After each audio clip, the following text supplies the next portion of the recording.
Ted Sounnis. Le candidat démocrate au poste de gouverneur de Virginie, Ralph Northam, a battu ce mardi 7 novembre adversaire républicain Ed Gillespie, qui était soutenu par Donald Trump et avait fait campagne sur des thèmes populistes et nationalistes, selon les médias américains.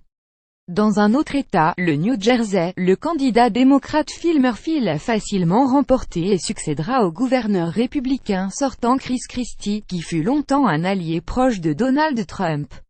Selon des résultats portant sur 60% des bureaux de vote, Ralph Northam a remporté près de 52% des voix contre 47% pour le républicain.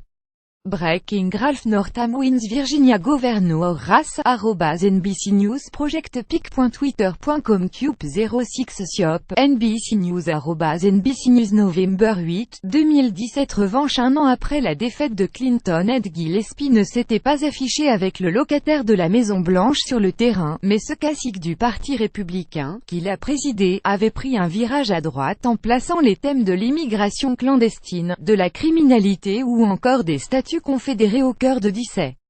Le président l'avait soutenu par des messages, mais ne s'était pas déplacé sur le terrain. À l'inverse, les démocrates avaient fait de l'élection un enjeu de revanche, un an exactement après la défaite d'Hillary Clinton.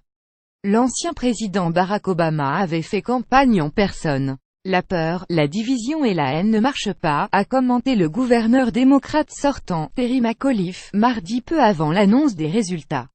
Le gouverneur est le chef de l'exécutif de l'État, doté de pouvoirs dans les domaines économiques, fiscaux, de police ou encore d'éducation. Il promulgue les lois votées par le Parlement local. Le maire démocrate de New York, Bill de Blasio, a lui été réélu mardi pour un nouveau mandat de 4 ans. Celui qui se pose en défenseur des New-Yorkais face à Donald Trump, l'a emporté facilement avec 64% des voix contre 30% à sa rivale républicaine Nicole Maliotakis, sur la base des résultats portant sur 68% des bureaux de vote de la première ville américaine.